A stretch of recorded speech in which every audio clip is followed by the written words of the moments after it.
7 U.S. attorneys resigned rather than follow a demand to drop corruption charges against New York Mayor Eric Adams. My next guest met with the Democratic mayor just days after that order came down and got some notable concessions on Trump's push to round up migrants in New York. Joining me now is President Trump's border czar, Tom Homan. Thank you so much for being here, sir. I just want to ask directly, you met on Thursday with the New York mayor, and he announced then that he would give ICE agents access to the prison on Rikers Island. You called that a game changer. A few days before Adams made that announcement, the Justice Department instructed prosecutors to drop federal corruption charges against him. It sounds like the DOJ dropped the case against Adams, and in exchange, he let you into Rikers. Is that what happened? No, I think that's ridiculous. Me and Mayor Adams met a couple months ago. I think it was probably eight, nine weeks ago we met. We had the same discussion, and we talked about getting a presence in Rikers Island. We talked about how we can collaborate on public safety threats and finding the missing children that can't be found after they release their sponsors. And we had that a couple months ago, long before this other discussion. So I don't think it had anything to do with it. Matter of fact, the meeting was very well. It was the same meeting we had a few weeks ago. The reason we had the follow-up meeting because there's no action being done. So we follow up on how we can get some of this stuff in place, and that's what the meeting Thursday was about. Right. I mean, you absolutely have been honest about the fact that you met with Adams before. In December, I think it was. You came away from that meeting really unsatisfied. What changed between then and now other than the Department of Justice dropping the case against Adams? No, I didn't come out of that meeting unsatisfied. I was after several weeks, I was taken back that we hadn't gotten any action on that yet about getting Rikers Island. So we rescheduled a meeting to talk. Okay, well, we talked about how what things we need to put in place, how we can make this happen. So let's get going. Let's take some steps forward, and that's what the meeting Thursday about. And we came out Thursday with a plan, and how we can get in Rikers Island in the Criminal Intelligence Division. So we get an understanding of who's in there, who's foreign born in the Rikers Island. That's a significant public safety threat. We also talked about how we can collaborate on the missing children, many that are being in New York City, and that's what we talked about. I really don't think had anything to do with whatever's going on in the Justice Department. We never talked about that. It's kind of out of my lane. I've been talking to the mayor for months about getting in Rikers Island, and that's what we talked about. Yeah, and I totally understand you do not work in the Department of Justice, but you do work in the broader Trump administration. And, you know, just as somebody who is in law enforcement, you call yourself a cop, just looking at the series of events, sir, the fact that you didn't get what you wanted, you came away not sure why he wasn't doing what you wanted him to do, particularly with opening Rikers. The Department of Justice gets rid of the charges against him, and then poof, he agrees. Look, the first meeting, if you look at my interview after the first meeting, I said to the whole world, I've called that mayor out for a couple of years because I didn't think he was doing the right thing as far as public safety threats. And that first meeting back in December, I said to everybody that interviewed me, for the first time I saw the cop in him. I saw the cop come out of him. He talked about how he wants public safety threats removed from New York City. He wants illegal alien crime to decrease in New York City. And there's a way we should collaborate on that. We agreed that he doesn't want to be an immigration officer. I don't want him to be an immigration officer. We agreed on that. Well, I just want him to help me with the public safety threats, leave immigration enforcement to us. So it was a great meeting. Just the actions following up that meeting were slow to happen. That's why I requested a second meeting to find out what more do we need to do to get some of this stuff in place. So I just think, you know, people are making a lot out of nothing. I mean, again, I went up there as the ICE director, now the border czar, and we collaborated on how to move illegal alien crime, decrease it down in New York City, and find the worst of the worst. And that's what we talked about. It was cop to cop.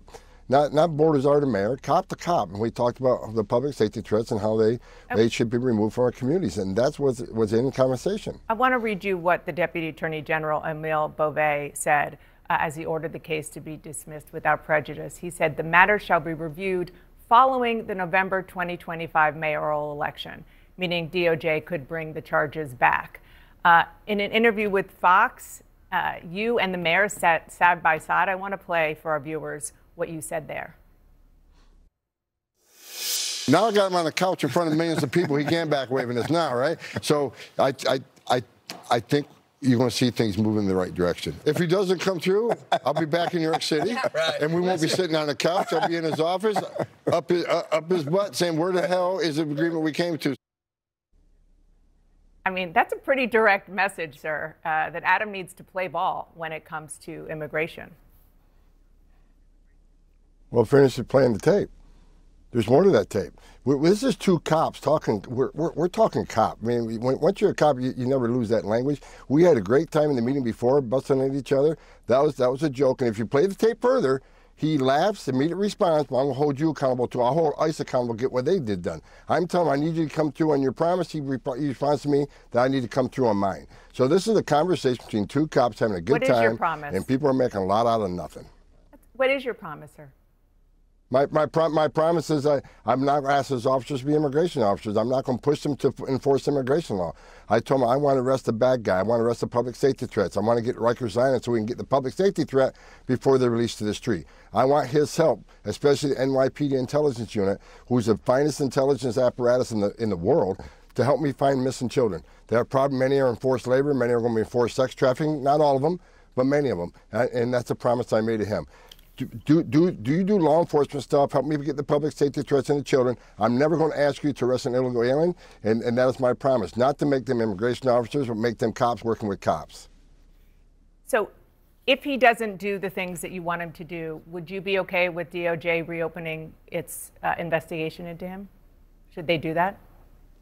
That's out of my lane. I'm a border czar. I care about the border. So let DOJ do what they do. I care about removing public safety threats from the country, as President Trump's promised the American people. Adam says that you aren't looking into New York schools or churches as you hunt for undocumented immigrants. Did you make that commitment to him?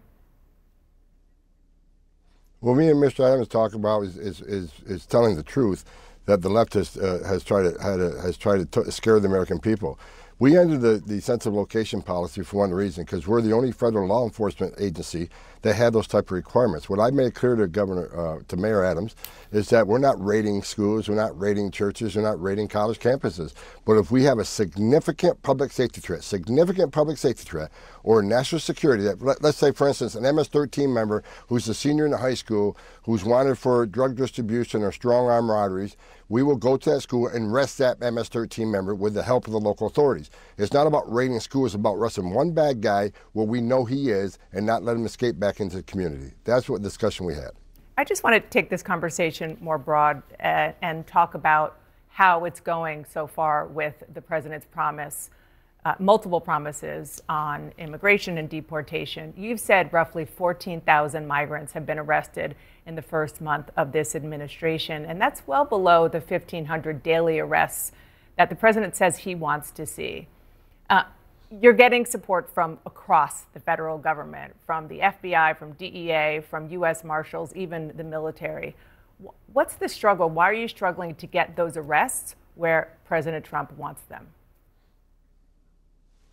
Well, we got to remember the interior arrests conducted by ICE in the interior of the United States is 2.5 times higher than they were a year ago during the Biden administration. So ICE is doing a great job. I'm not happy with the numbers because we got a lot of criminals to find. So what we're talking about right now, we're increasing the number of teams, increase the targeting, the division of ICE that creates a target list of, finding who these people are, what their criminal history is, and where we're most likely to find him. We got to increase the targeting production. So we're doing that now. We're increasing the targeting. We're increasing the teams out there in the field. And finally, I'll be honest with you, sanctuary cities are causing us a lot of work. And rather than arresting a bad guy in Rikers Island, we have to go to the neighborhood and find them, find people that don't want to be found. It is hard because rather than one man arresting one bad guy in a jail, we got to send a whole team to the field to find somebody that doesn't want to be found. And so it's hard work, but we're not giving up. We're coming. Again, the number's a lot higher than the Biden administration, but we got to do more, and I've been real clear on that, and that's why we're making the operational changes now that I've requested. You went after Democratic Congresswoman Alexandria Ocasio-Cortez for hosting a webinar for immigrants called Know Your Rights with ICE. I want to play what you said. Is that impeding our law enforcement efforts? If so, what are we going to do about it? Is she crossing the line? So I'm working with the Department of Justice and finding out where is that line that they cross. So maybe AOC is going to be in trouble now. Are you suggesting that she should be prosecuted? I'm suggesting, and I'd ask the Department of Justice, where's that line on impediment, right? It's a broad statute. So I know impeding with someone stopping in front of me and putting their hands on my chest so you're not coming in here and arrest that guy, that's clearly impeding.